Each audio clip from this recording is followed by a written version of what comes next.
do pranayam, do meditation, become a calmer person, don't shadow on people when they're angry at you, respond, don't react. There is no specific skill that will allow you to do this. But now if you don't have this much of a thick skin, how will you work in business? FOMO though I've never had in life. So, too cool for FOMO. Little bit. Everybody only talks about every person in India should be an entrepreneur. I don't think everyone in India is skilled to be an entrepreneur. I don't think it would be fair for me to sit here and say, I only want to be charitable. I think that's BS. But if I have to go to work, then I have to go to work. And then if I've had a bad day at work and if I'm with my friends and family, then again it might take some time, but then I'm with my friends and family, then you have to be able to give your best. I am extremely disciplined, so and I've been like that pretty much since I was in school, and I haven't found a partner I would want to spend the rest of my life with, because I've just not found someone worthy of myself just yet. So when I turned 30, I made the conscious choice that at the peak of my fertility, I will freeze my eggs. Okay. And I will secure the option of having my own children. My mother got me introduced to, just the idea of God when I was very young. Like pretty much since I was in my mom's womb, like she used to go to the Gurdwara a lot. That's why my name is Bani, by the way. It's from Gurbani, which is the voice of God. There is no cash left in real estate. There's nothing. There's no cash in real estate.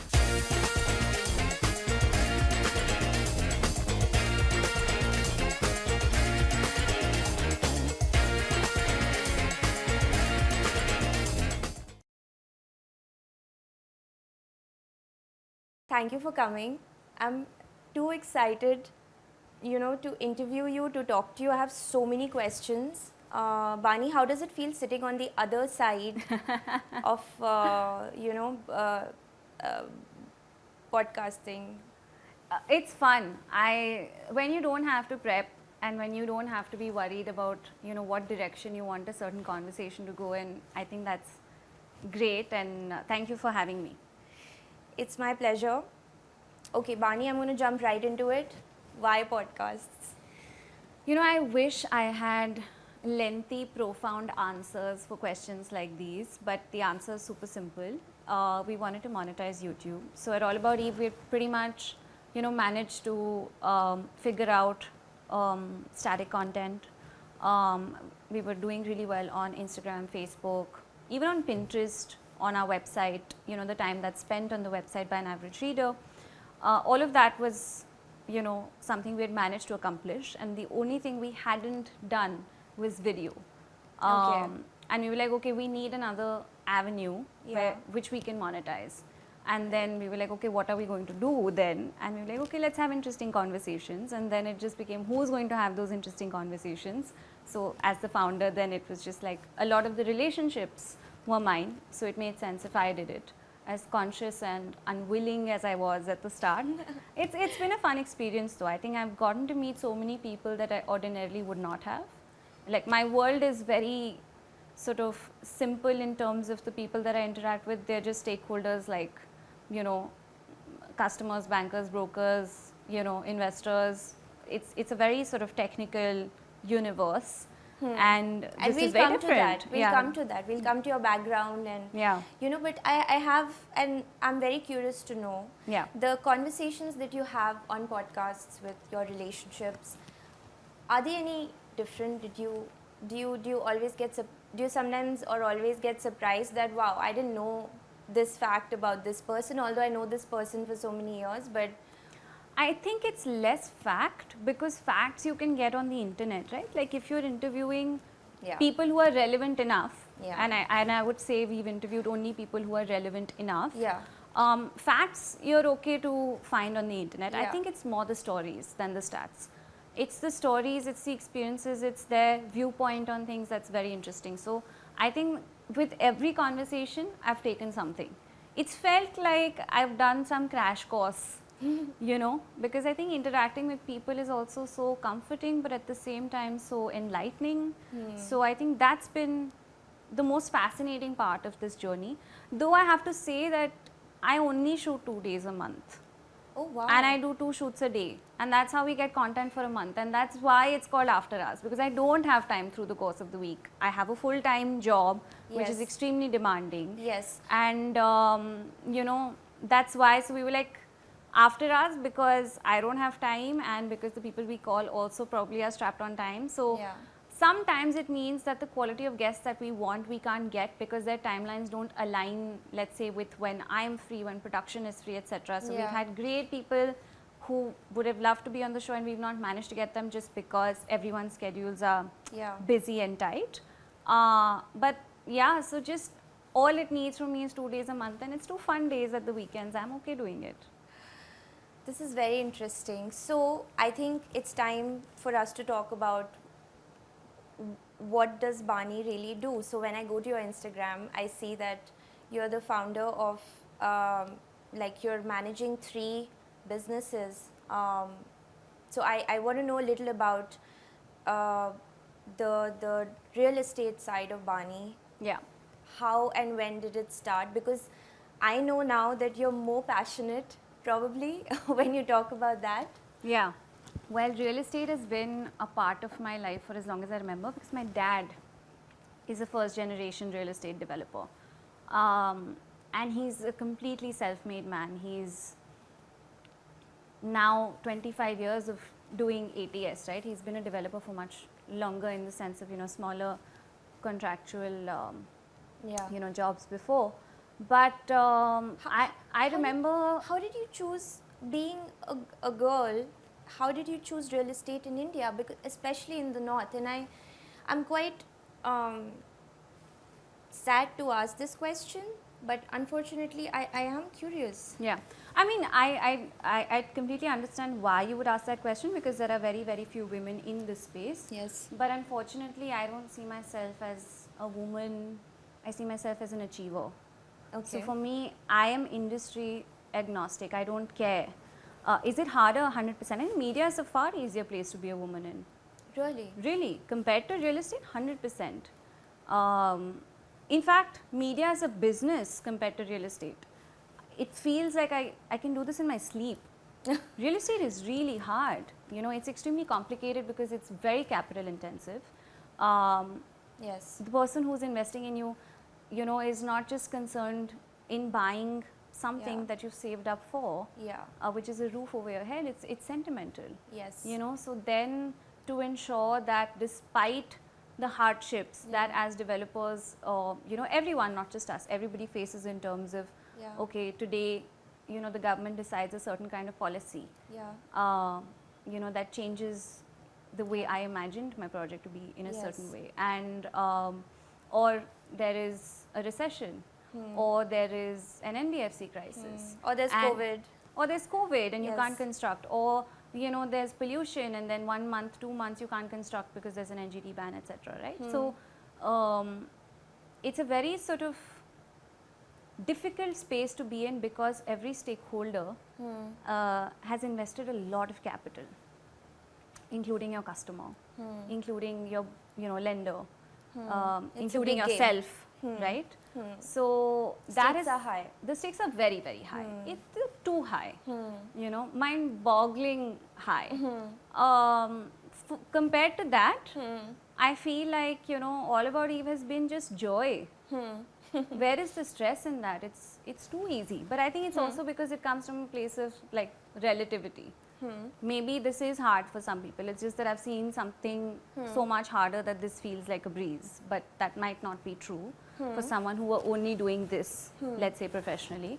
But I remember coming back from college, my first year, I was doing accounting and finance, and I wanted to be a banker. And I wanted to do an internship, and you know, I asked my dad, you know, can you help me out? Get me in touch with someone, you know, who can give me an internship. And he said, why don't you come and work for ATS? And I said, no, I don't think this is my scene. And he said, no, but just come for 2 weeks now. So it was he who encouraged me. And in 2 weeks, I fell in love with whatever it is that we were doing. And it just felt so right. It felt like I belonged. And I was like, okay, done. This is what we're doing. And then I did my master's in real estate finance, because I think pretty much at 18, I knew this is the path I was going to take. So I studied real estate finance, then I studied investment management. Right. My first job was in real estate with, actually finally where we are sitting, the plot of land. One of the buildings was my first office because the developers of that building were my first employers. And yeah, then I quit after a while. I joined my dad, and that's that. That's that. Yeah.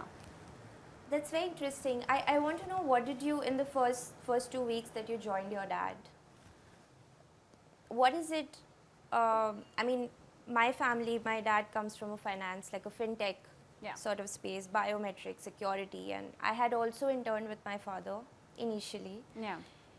And I said, this is not my cup of tea, this is not happening. Rather, I found wealth management easier than managing a media business, because I felt things were more structured there, and here, I mean, it's different. Yeah. I want to know what you found interesting with your, your first 2 weeks, and what made you say that, okay, this is, I mean, you really talk passionately about real estate, and I have, even from the so many men in the real estate space, I don't hear that. It's very rare. I mean, they're like, yeah, it's work. I'm going to the construction site, but I need to chill after that. I want to just do something else. I want to go for a musical concert, or I want to do something creative. But, I do all that as well. Okay. Because I think that unwinding is a very important aspect to doing any business or any job. I think just work-life balance for me is key, because how else are you productive? Efficiency requires a little bit of rest. Yes. Without rest, you can't be efficient, in my opinion. So, of course, I do all of that.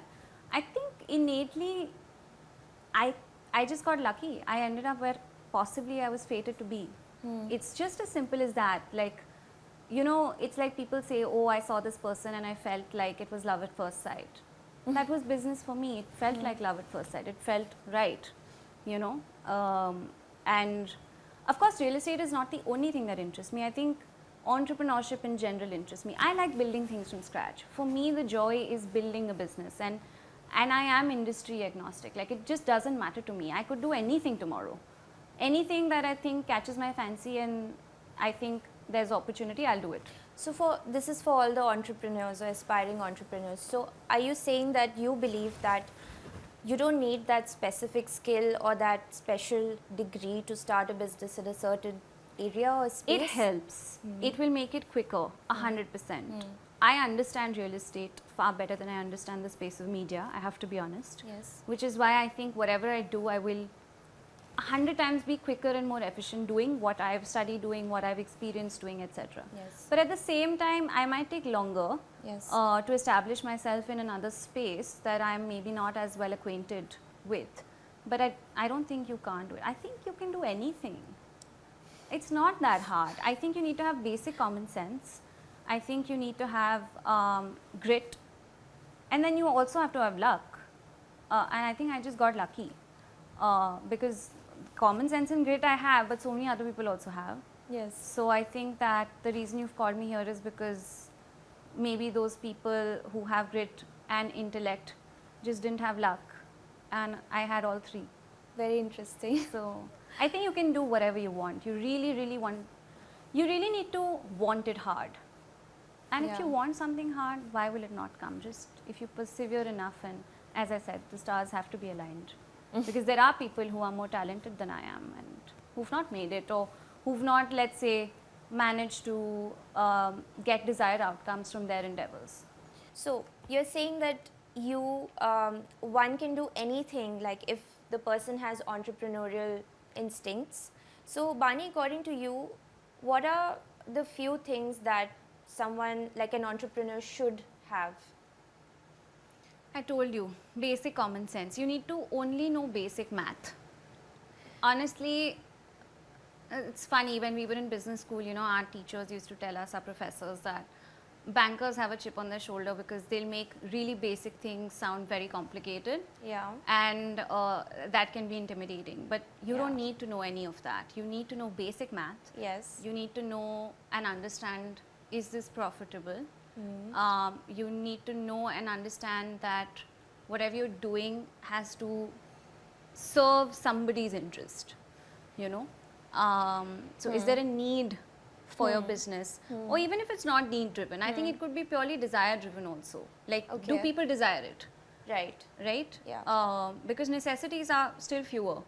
Yes. You know, and a lot of us are operating on desires, at least in urban cities. Most people, right? So does your audience or your customer base or your target audience desire a product or service, need a product or service? Do you have in you the perseverance to do what it takes to make it? And then do you also have the maturity to accept that if you're really, really trying at it and it's not coming to you, then maybe there's something wrong and you need to go back to the drawing board. Yes. You know, because it takes both. Yes. You can't just function from a place of emotionality and say कि नहीं मैंने ठान ली तो अब तो होना ही है. ऐसे नहीं होता है. Right. You know, if people are not accepting what you're giving them, then you have to reinvent. Right. Or maybe even say, okay, maybe this is not for me. Entrepreneurship is not for everybody. And I don't like how people glorify it so much. You know, everybody only talks about every person in India should be an entrepreneur. I don't think everyone in India is skilled to be an entrepreneur. And I think that it's perfectly beautiful to work for something larger as well. I've been in a job and I really enjoyed my time. I don't think there's anything wrong with it. I don't know why we feel like, at least the, you know, startup founders and VCs look down upon you know, people who've done jobs. I think it's beautiful to be able to pay your rent, to be able to support your family, to have safety and security. I think there are two types of entrepreneurs, either ones who come from nothing and who don't have, I mean, they have nothing to lose because they have nothing. And there's hunger in their belly, probably. वो तो होती है ना, उसके बिना आप क्यों करोगे? But the other is जिनके पास privilege होती है कि मैं try कर लेती हूँ या कर लेता हूँ because I don't have to take care of my parents, I don't have to pay their bills. तो दो ही जगह से तो entrepreneur निकलते हैं. I mean, yeah, like I at least for the latter, and I know you share a lot about privilege on your Instagram. I feel that there's also the fact that you have privilege is also like, I mean, you also have a certain responsibility towards probably giving back or having an impact, because you have the luxury of looking at things in a different way, because you're not probably bogged down by daily 100%. Yeah. But I think people who want to be charitable are charitable, but to get to a place of having the opportunity to be charitable, also you have to make money. Yeah, absolutely. The commerce has to support the creative. Yeah. So, you know, like, there are many causes that I, you know, live for and support and stuff like that. But to be able to do that, I need to have a fully functioning business that rewards me in ways that I can give back then. Yeah. And of course, everybody's intentions are different. I don't think it would be fair for me to sit here and say, I only want to be charitable. I think that's BS. But, you know, yes, am I driven by money? Possibly no, because I come from safety and privilege. Yes. Bani, so there's ATS Infra, there's Homecraft, and there's All About Eve. Yeah. How do you mentally disassociate, you know, when throughout your day? How did you have this schedule? Like, you know, you said, okay, now these 2 days of the month are going to go to All About Eve. And like, I want to know the journey of... I can mentally disassociate from anything and everything on cue. Literally. Okay. It doesn't matter to me. Like, if I am in a bad mood personally, it'll take me some time, but if I have to go to work, then I have to go to work. You know, and then if I've had a bad day at work and if I'm with my friends and family, then again it might take some time, but then I'm with my friends and family, then you have to be able to give your best. So, I mean, I think years of meditation will probably do that to you. It's a huge advantage, you know, that you derive from spiritual practices for sure. Yes. I've been doing it since I was 10, so it helps.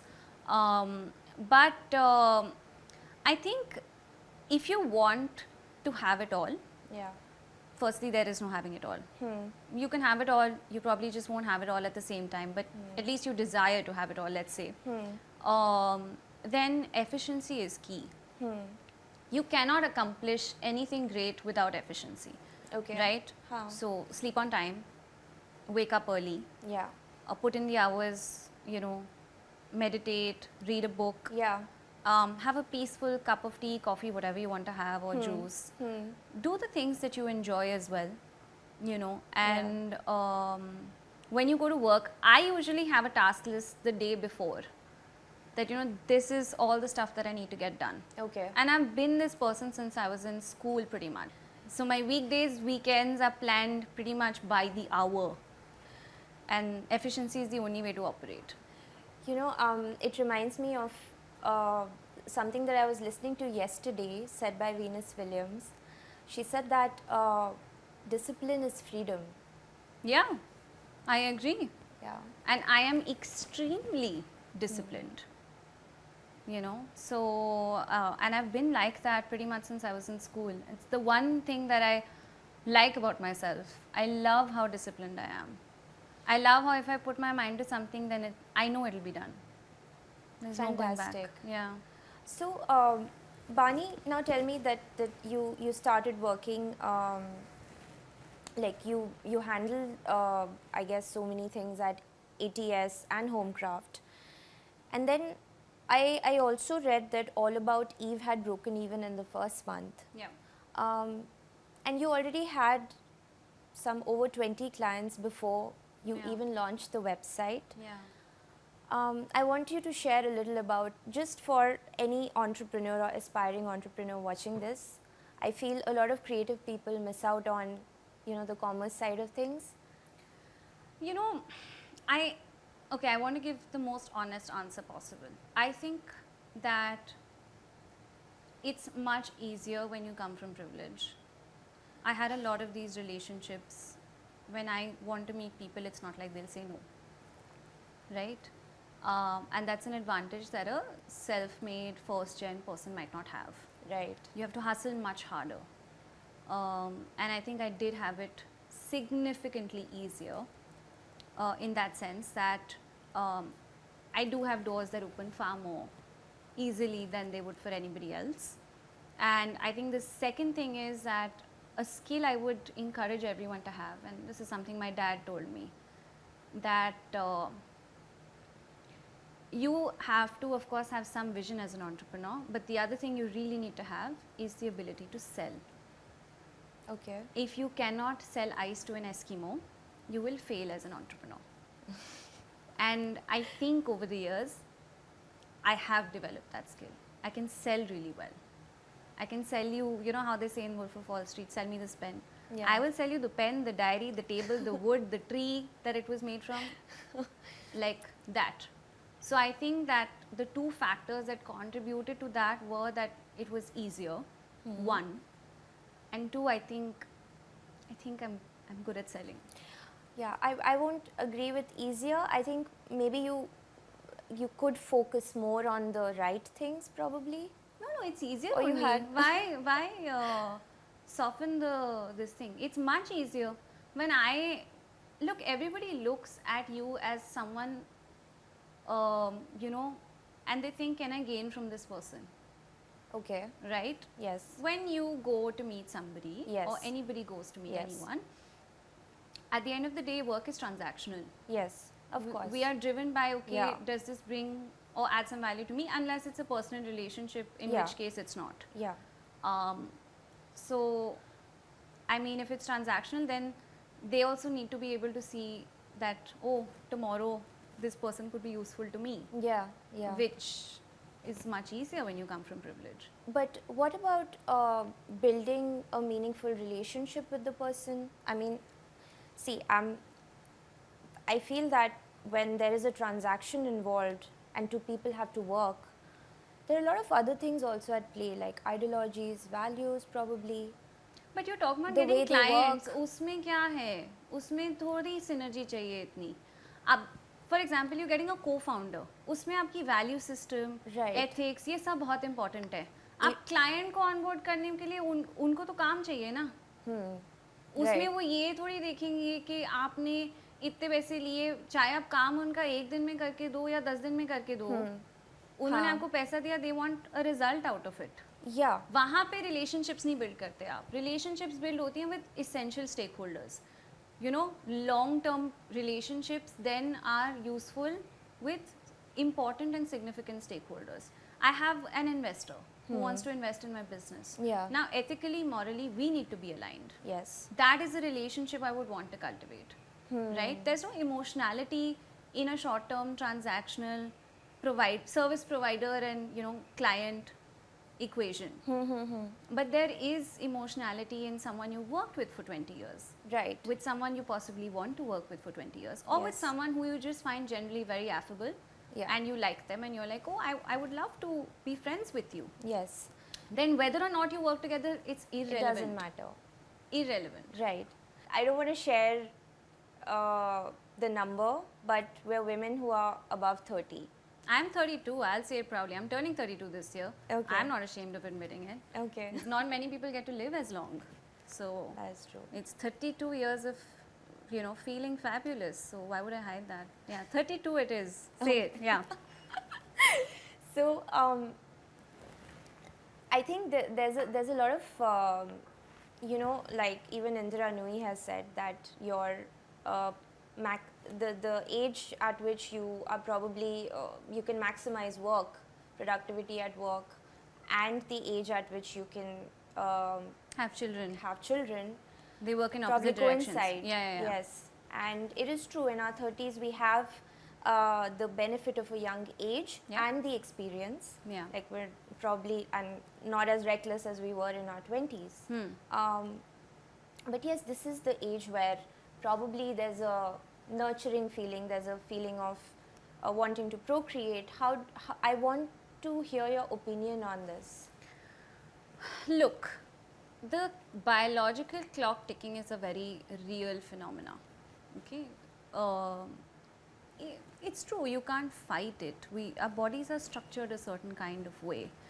Post the age of 34, it is significantly harder to conceive for women, especially in our urban cities where, you know, there's so much stress, there's pollution, you know, the food that we're eating is adulterated, just various factors that, you know, kind of are not conducive to your reproductive health, let's put it that way. And when I was turning 30, I know that I want to have children and I know that I want to be married. Okay. And I haven't found a partner I would, you know, want to spend the rest of my life with, because I've just not found someone worthy of myself just yet. So when I turned 30, I made the conscious choice that at the peak of my fertility, I will freeze my eggs.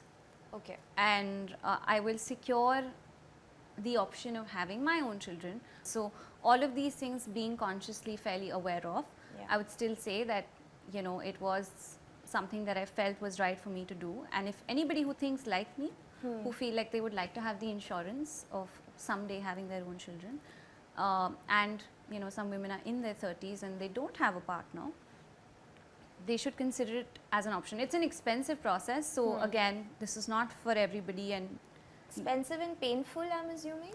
Painful, and I did 2 rounds because I know that I don't just want to have one child, I want to have 2. Okay. And I did them in close proximity to one another, like 3 to 4 months apart. I put on 10 kilos because I was already high on estrogen, and then, you know, you are injected with a lot of hormones to kind of get as many eggs as you can in one round, which is unnatural, and that didn't suit me at all. In fact, I've shot the entire first season of After Hours not feeling my best, not feeling like I'm looking my best. I was not fitting in my clothes. I still don't fit into so many of my clothes. Okay. But I've learned to love myself at a slightly bigger size, and I think that's fine. And I know that, you know, post the 12 to 15 month mark, your hormones do adjust, and I know I will lose the weight. But till such time, you know, I'm okay with it. I think I feel very liberated by the choice that I made. Yes, you're not dependent anymore on the time factor for choosing I know I have partner, 10 years. Which is, I have 10 years. You know, I suddenly just bought myself time. A lot of freedom. So it feels great, and it felt like a very empowering choice to make. And I'm so glad that I did it. And I want you to share. I feel like you're way more mature than your age. I mean, I think a lot of girls in India, a lot of women in India come under a lot of pressure the moment they cross 30 if they're either not married or they are divorced. I see that you don't even feel the pressure. I don't care because of, again, 2-3 things. I really lucked out with my parents. I don't think they, Yeah, that's a big one. They are unbelievable people. And, they've always raised all 3 of us to just be champs, right? So, they've never made us feel less. Right? They don't make me feel less and put this subliminal pressure on my head कि तुम्हारी शादी नहीं हुई है. उनको कुछ फर्क नहीं पड़ता, And they're just like, we want you to be happy. If you find that happiness at 28, great. If you find it at 38, great. Just be happy. Be a good person. Yeah. Be a good person who's independent and kind. Yeah. And that's it. And you can derive your happiness from a bunch of things. I think as someone who's a finance graduate, I would say that happiness also has to be a well-diversified portfolio. You can't get it from one source. Right. You can't say that, oh my God, I will only be happy if my career takes off. And then suddenly all the pressure of your joy is on your career. Yeah. I will only be happy if I find a partner. Then all the pressure of that joy is on your partner, which is so unfair. Right. You have to derive joy from multiple sources. It has to be from anything that interests you, anything that you're passionate about. It could be from a cup of coffee with a friend. Yeah. It could be from a trip you've taken solo. It could be just, morning cup of tea in good weather by yourself, right? So you have to be able to diversify places you can get your happiness from. Yes. Not just boys, not just husband, or not just children. No, I feel that's so sad. That's not a life well lived. Yeah. And then you're always dependent on those people to satisfy you, and then you are setting them up for failure because nobody can satisfy you. Yes. You have to be able to find joy on your own. Yeah. It's not for anybody to give it to you. It's your job to be happy. It's not theirs to make you happy. Of course, if they're making you miserable, please leave. But find in yourself the spirit to be happy on your own. Bani, I'm very curious to ask you about your spiritual journey. In this interview, you said that you started very young. Yeah. I feel like I really cringe on people who talk a lot about spirituality and dekho maine to itna kara, because I just feel like it's an ongoing process. I don't think you're ever spiritually evolved. So I personally don't really like talking about it because I cringe so hard when people do.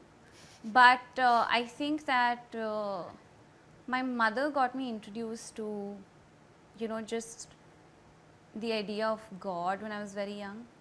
Like pretty much since I was in my mom's womb, like she used to go to the Gurdwara a lot. That's why my name is Bani, by the way.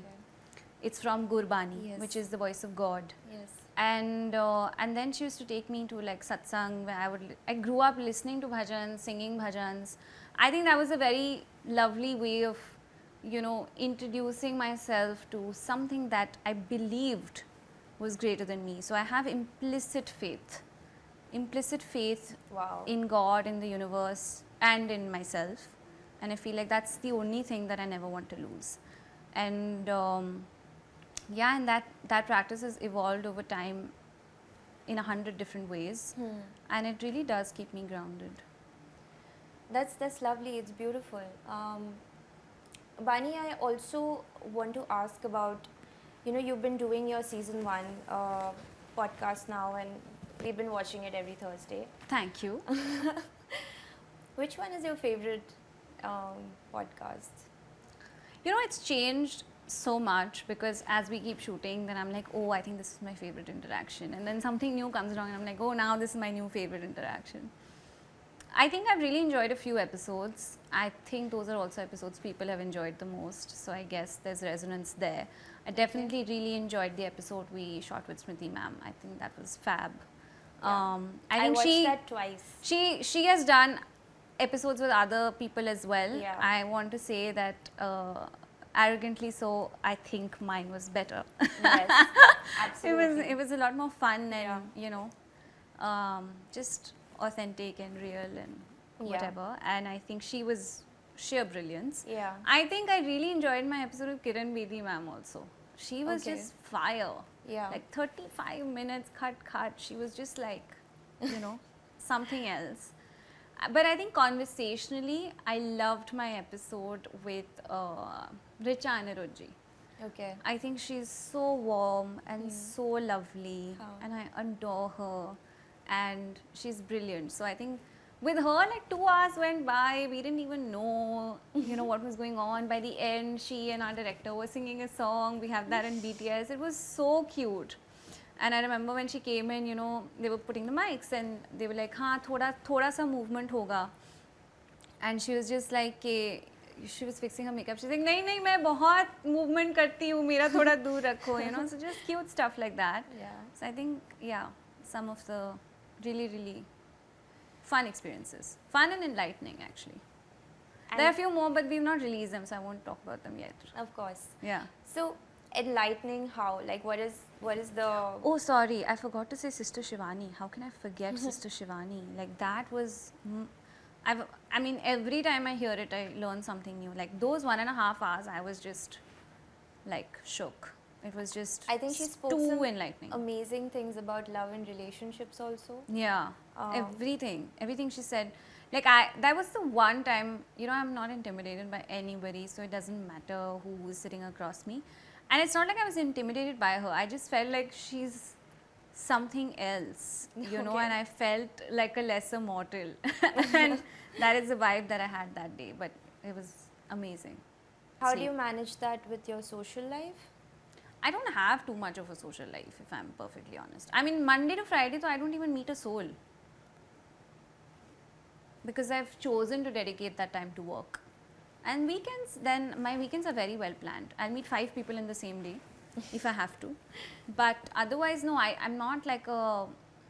I think when I had lesser responsibilities, even in our sort of family business, and I was just gaining experience, I think that, you know, I used to enjoy going out. I was also younger, you know, in your 20s, your body is very different. Yeah. And I would be like, हाँ मैं 12:30 बजे सो के सुबह 6 बजे उठ जाऊँगी. Absolutely. I can't do that anymore. So yeah, like Monday to Friday, I don't see a soul. It's a given. My friends have stopped asking me also. I'm not going to meet anyone Monday to Friday. Bani, you're someone I've met who just does not have any kind of FOMO. No, I have no FOMO. I make the best of the hand that I've been dealt. FOMO though I've never had in life. So, you know, too cool for FOMO, a little bit. I think life is a leveler. The law of averages catches up with you and everyone, right? So everybody's life is mediocre. It's just that some people are living it better. And I would like to live it better. Sounds like a lot of gratitude. Yeah, but how not to live in that? I mean, I don't see people who have as much as I do. I think it would be idiotic to not have gratitude. You know? So there is no other way to live. Bani, now you've been running All About Eve for 7 years? 7 years, yeah. And now I don't know if this question is valid for you or not, but for a reader, for an outsider, I find that platform very creative. Thank you. Very well designed for a working woman. Thank you. Very quick to grasp. How do you creatively inspire yourself? I see the cringe, you know. It's not cringe at all. It's honesty that I don't think I can take credit for it. Okay. I think that वही बात होती है ना कि काम सब करते हैं, नाम एक का हो जाता है. Ouch. Okay. It takes 10 people to develop that content. I can just tell them that I like this or I think this is a good idea. Yeah. But the execution is not me. And that goes for any business. Right? Let's say you're talking to entrepreneurs. Who has done it all on their own? Oh, no one. No one, right? Yeah. So I'm just like, मैं कैसे ले लूँ credit जो चीज़ मुझे समझ भी नहीं आती. Right? Okay, if I'm to be perfectly honest, I'm skilled enough to know that had I only been doing All About Eve and had I actually had experience in the media space, this would have been 10 times larger by now. Okay. But I also do other things that are doing really well for me. Yeah. And this is also consistently growing well. Yeah. And it's doing well, so I'm not complaining. Huh. But, and this is not my area of expertise. right? So I have people who make it happen. You know, I've hired people who are from the media space, and I do listen to, at least, you know, like our head of content and strategy, Sukmani, is far more experienced than I am, you know, so she's the only one I listen to because everyone else is much younger. Okay. And I feel like I do take her advice very seriously because this is her area of expertise and not mine. Yeah. So I think that for me, I'm very erratic in terms of, I like to just grasp things. So let's say if I've seen something and I've felt inspired by that, I will tell them that I think we should do this, right? But how it's then done and what the final product is, it's a sum total of a lot of people's work that I cannot possibly take credit for. Okay. You know, so... But my question was, what creatively inspires you? So say, I'm sure you would be giving some kind of direction, and you are one of the founders. I am the founder. Yes. And my creative direction is that it should interest a woman like myself. Okay. मुझे पढ़ के मज़ा आ रहा है, हाँ, तो करेंगे. नहीं आ रहा है, तो नहीं करेंगे. You know? Yeah. I'm a strategist. I'm less creative than I am analytical. My creativity is more in terms of, I would like to arrange flowers. So of course I'm interested innately in aesthetics, right? Yeah. I'm interested innately in music. Okay. And of course in the kind of content that I consume and stuff like that. But I don't think that All About Eve is not just my voice. It's a collective voice of someone, of people, a group of people from the age of 21 to of 21 to 38, and you put their opinions together, and that is the voice of All About Eve, right? So my creativity comes in making sure that I hire the right people, I keep them well, I make sure they stay, that they're happy working where they are, and I'm very particular about aesthetics for sure. So you'll notice that it's a very good looking page because that comes naturally to me. I love the color, I love the layout.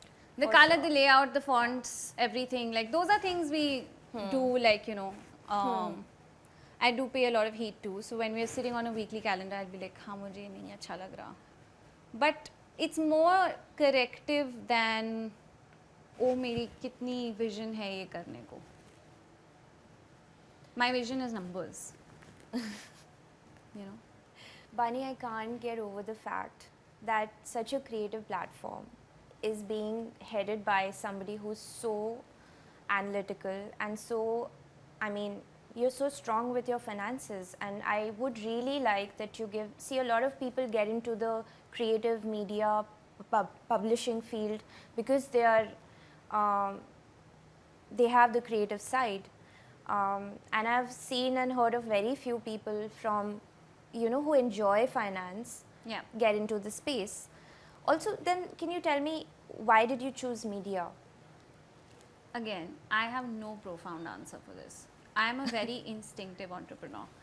I thought someday, I'm following so many pages to get a variety of content. What if I had one platform where I would get it all? Boom, done. It's that simple. I felt it had merit. I felt it could be something, so I did it. Yeah. And that was really, it's very simple with me. It's not complicated. It's not like मुझे कोई बहुत like crazy vision आया था and I was so like inspired, मैं रातों जग के करी थी, ऐसा कुछ भी नहीं है. हाँ. मुझे लगा कि it could be interesting to do it. I felt like I had it in me to be able to pull it off, and so I did. It's just as simple. I mean, ऐसे नहीं कि I'm not creatively inclined, but I'm more creatively inclined, let's say, towards music. I'm a trained musician, so I think that is, I am creative. I just feel like I'm less creative at my workplace. I'm more creative outside of it. Right. I think business for me is more, I enjoy business. It doesn't matter what it is. I enjoy building things. Like, I want to know that from ground zero of nothing, the eventuality can be infinite, right? And it's actually something that I love about real estate also. Like, imagine you have a piece of land that's completely barren.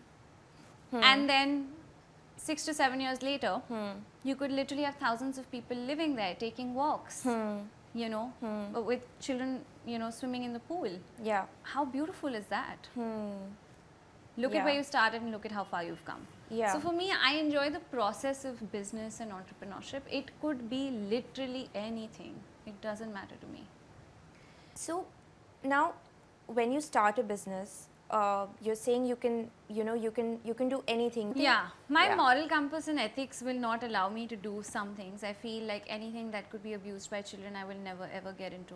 I think that adults can make these choices for themselves. I mean, I'm a vegetarian, non-smoker. I've never touched a drug in my life. I barely even drink anymore, to be fairly honest. But I do enjoy the taste of alcohol, so I will, you know, not lie about that. But yeah, I would not do anything that I feel can be abused by anyone. So yeah, so tobacco, alcohol and stuff like that I won't do. So now, but when you start a business, you have clients, we were talking about forming a relationship between your stakeholders, your investors and your clients. You are in like media and real estate. Every time you're scaling up, there's, at least I feel that there's a lot is at stake, and then you're dealing with a lot of feedback. Yeah, but now if you don't have this much of a thick skin, how will you work in business? You can't. Okay. Itna to you have to embrace and accept that dekho, everyone's not going to love what you're going to do all the time. Look at the number of people that exist in the world. You don't like all of them. Of course not. You don't like everything you consume. You have a right to have an opinion. As an entrepreneur, I am now less concerned about what people say. Of course, feedback is very necessary to take. Okay. But then you have to understand and be able to differentiate between valuable feedback and just whims. You know, I really appreciate valuable feedback. I don't care for the whims. And I honestly don't care what people think of me. Right. It changes nothing in my life. And you feel this muscle has built over time with you? Resilience is like a muscle. You do build it over time. Do pranayam, do meditation, become a calmer person. Don't shadow on people when they're angry at you. As seasoned as you are, I think you get a little better at it. I think I still have a long way to go. But I think I have come a long way as well. You know? And for me, the process is very simple. Does somebody else's opinion of me change everything that I'm so grateful for? Does it change my family? Does it change my physical and mental health? Does it change my relationships? Does it change the house that I live in? Or the car that I'm driving or being driven in? Or anything like that? The answer is no. So why do I care?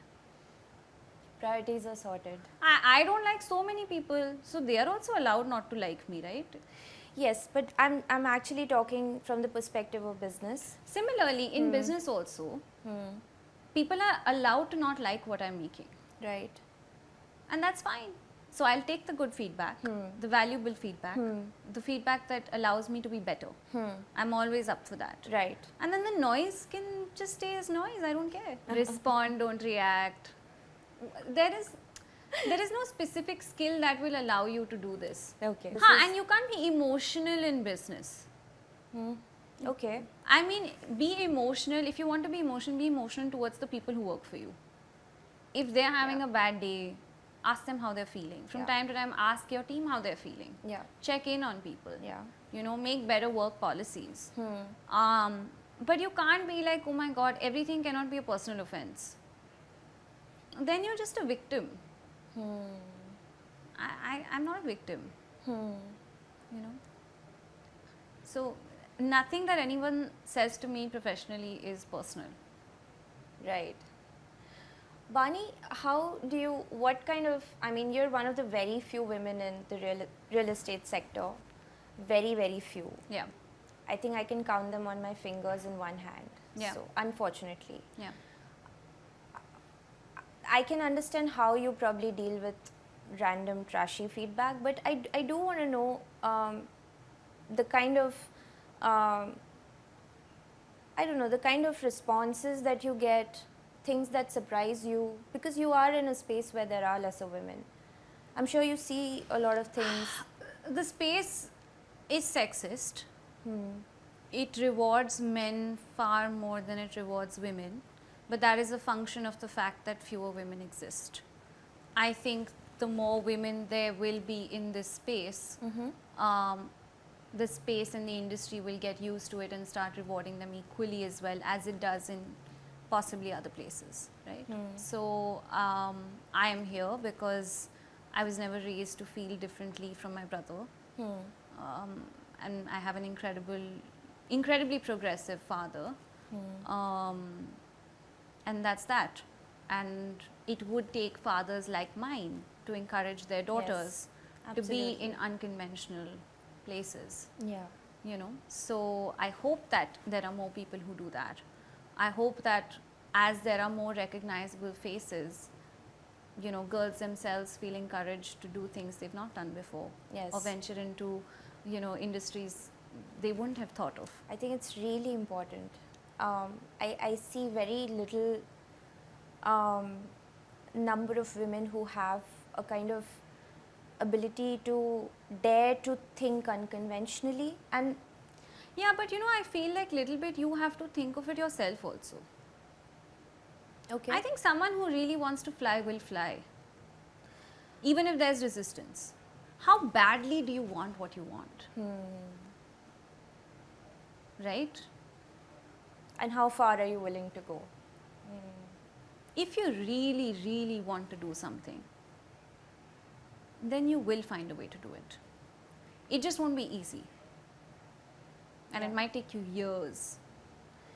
So now we're talking about this, and what's coming to my mind is you've been running the media company for 7 years. Yeah. And I'm sure you've seen a lot of responses from your women audience. Have you seen a change in the pattern of working women, the way they respond to the kind of content that you guys create? So we see analytically that people love progressive content. Okay. Anything that allows them to feel free resonates with them. Recently, one of the reels that went viral from one of our podcasts was with, you know, Kiran Bedi ma'am, where she talks about financial independence. Yeah, I remember that. Like some, I don't know, 4-point-some million views, you know, and just innumerable shares. It was crazy. That audio was trending for days, where people were just reacting to it. And I wouldn't have thought that, oh my God, just a topic of financial independence could be so important. So, you know, we're also learning on the go. We're also surprised. But I think that anything for us, what has worked is recognizing that anything that allows women to feel free is what works. And like, I'm asking because 7 years is a long time. Yeah. It's not actually, it's still a startup, no? Under 10 years, you're still a startup. So over the past 7 years, the women in business context in India, all the content around women empowerment, everything has shifted within a span of 7 years. Yeah. And I want to understand, like, what are your insights on this shift? Do you feel that the attitude of working women is changing somewhere? I don't think I'm equipped to answer and generalize to that extent. And I'll tell you why.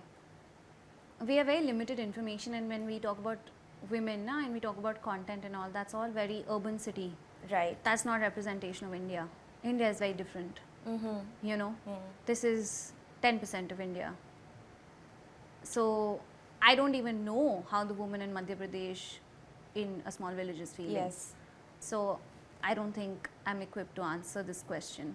I can speak for the very limited women. Look at the number of people who even have the internet in the country today. That's been revolutionary because of Jio, let's say, in the last couple of years, right?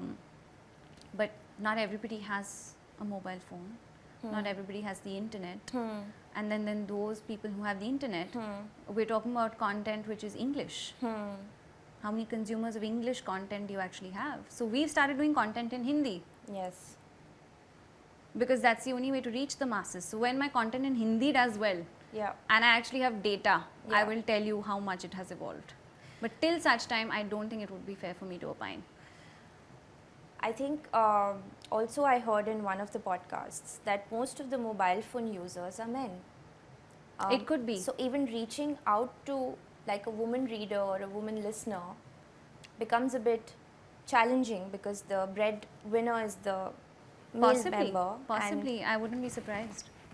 Yes, but still, in terms of women in urban cities, because I mean, at least we've seen a change with my company. That first we used to get emails where, you know, there was a lot of cry for help, that how do we, and you know, we used to connect those women to the DCW, you know, or the NCW.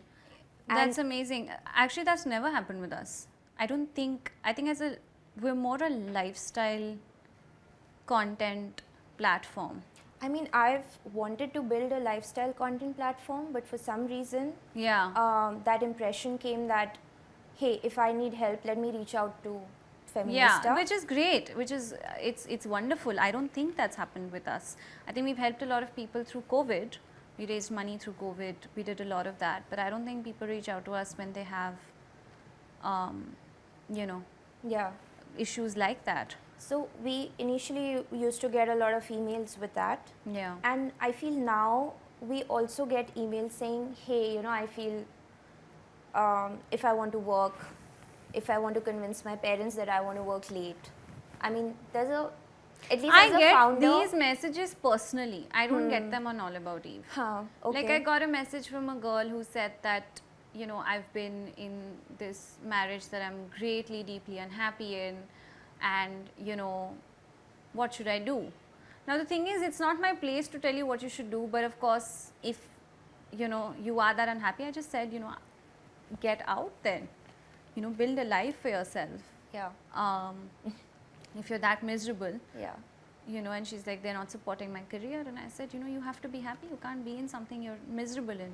Yeah. So, of course, people like that reach out, but that they don't reach out to All About Eve somehow. Okay. They reach out to me personally.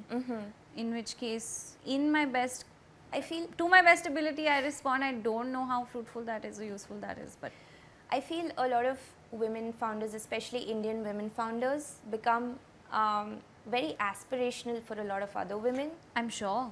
That's what I'm saying. Now we all want someone we can relate to and be like, oh, I want to be like this person. Or if they can do it, so can I. The relatability comes from that. That's why all your shows have diversity in casting. Right. Right? Like that is the intent behind it. It's that, oh, if this person can do it, then so can I. Yeah. And that's why you need more women. Not just entrepreneurs, but just working independent women. Yeah.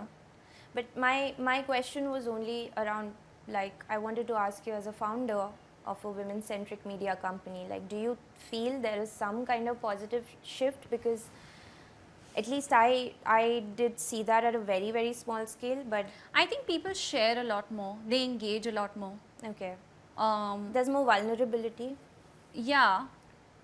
Which was not there before. Yeah, also, but see, that's not a content ka this thing. It's just कि internet ही नहीं था बहुत लोगों के पास. Look at how the content platforms we are, you know, sharing content on have also evolved. Na? What was Instagram 7 years ago?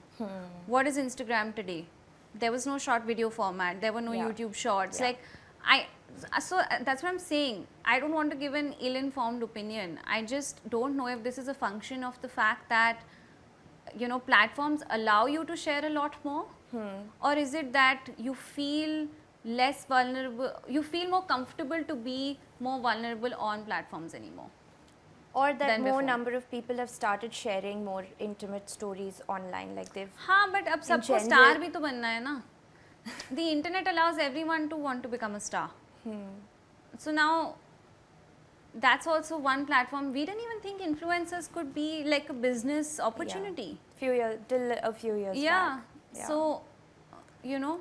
Yeah. It used to be considered as a passion or a hobby. Social media itself has evolved so much that I don't know if I can say that people have evolved or social media has evolved.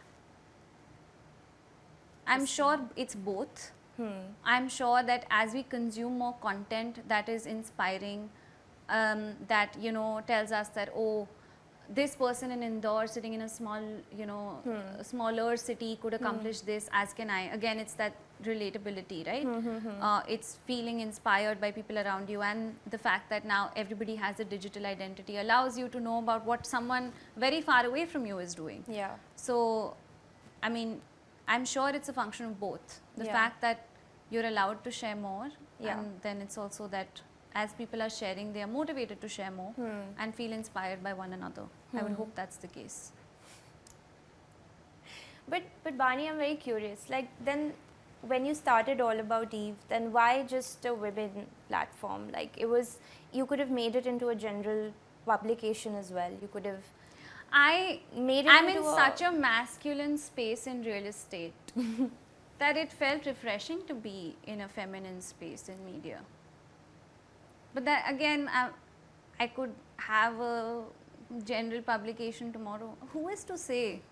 The world is our oyster. We can do whatever we want, right? So maybe I start, though I don't think I would be very good at it, because I think you need to understand the perspective, you know, of a man to be able to have a platform that speaks for them.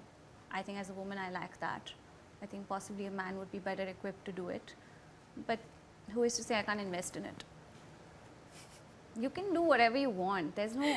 See, you're seeking like very specific answers from me. I wish I had to give those. No, I don't. I don't. I have zero. Yeah. I'm a general... I have nothing in mind. It might seem very directed, but... Yeah, no, but like I wish I could give you like great stories as to why But you already are. Yeah, but like it's just...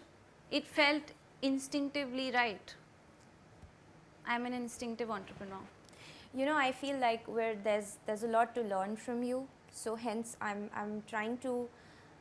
It's not that I don't know what you'll answer. To be really honest. Yeah. Like it's a blank slate for me. Yeah. So, but it's very interesting. Like the more I'm asking you, I think you're saying something new almost every time. So I feel that's perfect. I think that's very inspiring content as well. I hope so. I mean, again, it's just. Look, we're very young people to be inspiring. Okay. I'm nearly now turning 32, right?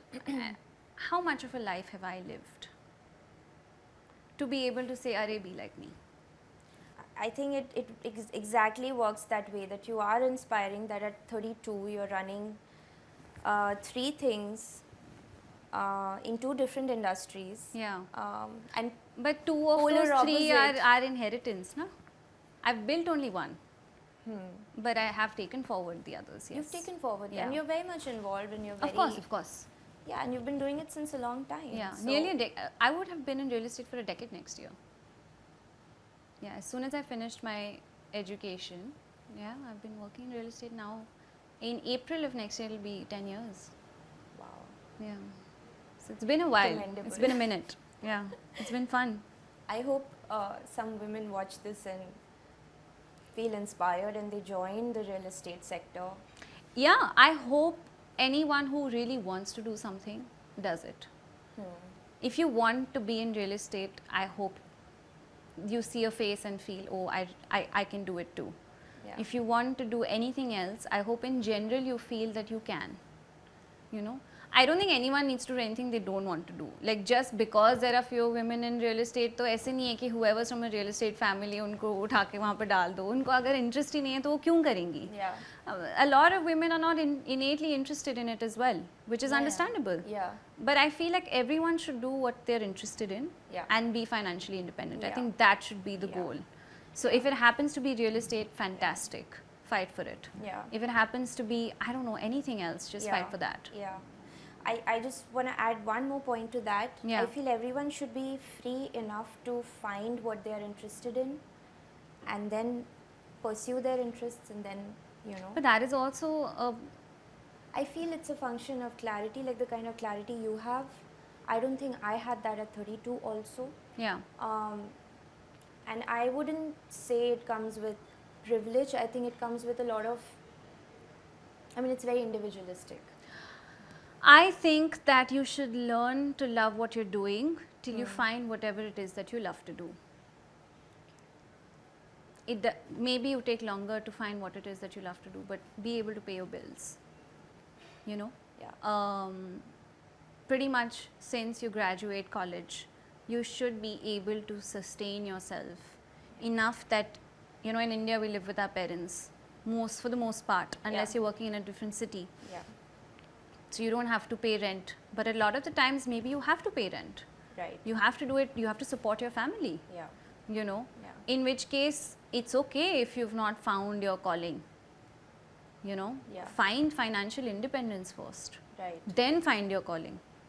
This is also a very privileged thing, you know, so many people I know are just like, yeah, I've just not found what I'm so passionate about, so I'm still figuring it out. No, there's no time to figure it out. You have to be able to love what you're doing so you can pay your bills.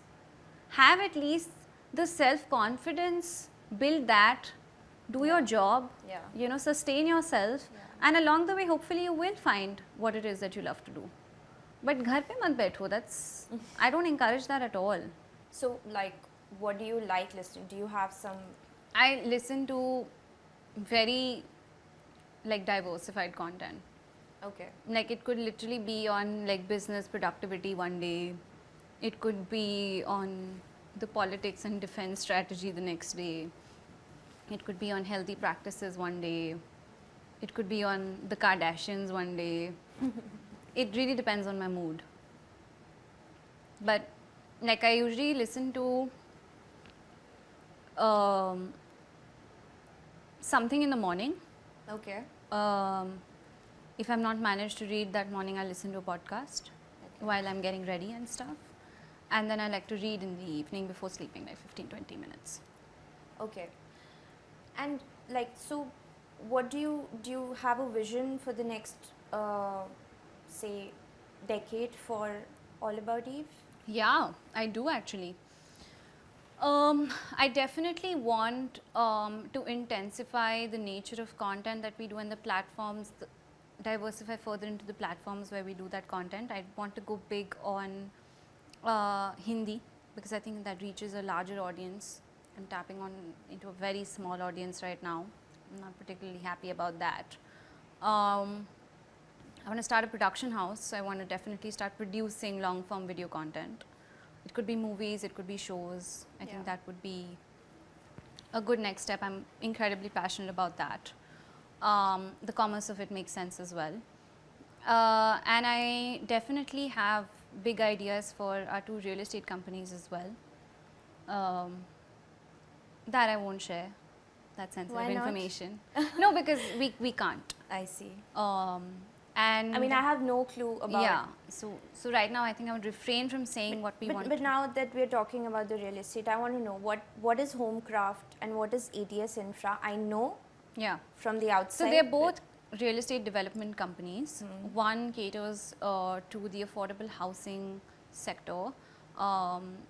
So affordability. What do you mean by affordable? Affordability in India under the PMAY is defined on size and not pricing, because what is affordable in Mumbai is very different from what is affordable in Delhi or Noida, whatever.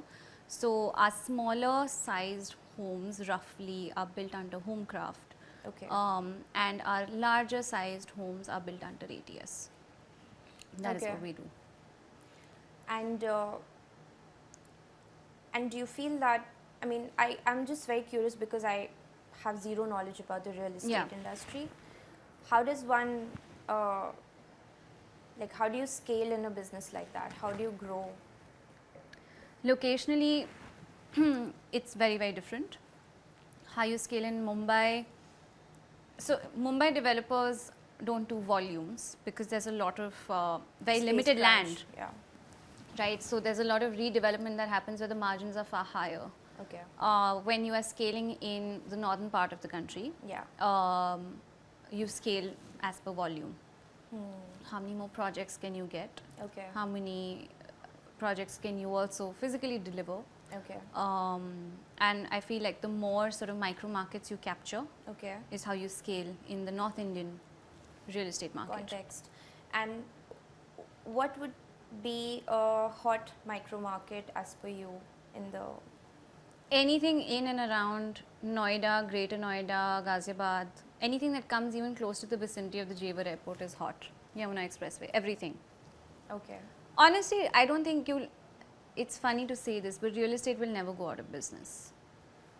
The way our population is growing and India is officially only the 2nd most populated country, but it's the 7th largest in size. So you'll have to continue going vertical just to accommodate the people that you have. Yes. So especially in the cities. The nature of it might change in the next 15 years, but it'll always be significant. What do you mean? Do you mean eco homes when you say nature? No, by nature I mean that it'll depend on statistically how many people actually want to have kids in urban cities. Let's talk about urban cities. Yes. Do they want to buy homes if they don't want to have kids? Because then, you know, you're free, I mean. You're free as in, like, do you want to secure your children in some way? This is an asset that you carry. So I think rental yields could go up, residential REITs could be interesting. Okay.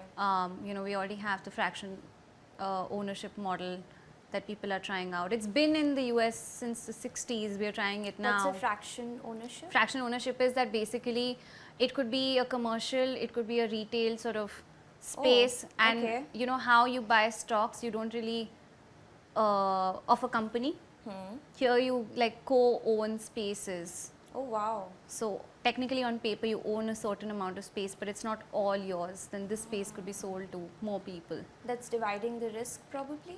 Yeah, it's smaller ticket. So let's say you don't have a very, real estate is expensive. Yeah. You could also invest in commercial, you know, REITs. That's also a way of taking the risk that is associated with real estate, but getting returns like you do in equity investments. Oh, okay. So, you know, that's an interesting model. Again, didn't exist till a few years ago, but, you know, has been in the US again since the 60s. I loved your answers. I think hats off. Fantastic what you're doing, and I mean, I took a lot out of our conversation, definitely. I'm glad. And I hope... Happy to be useful. Yes. And I hope everyone also gets to learn as much as I did. I hope so too. Cheers.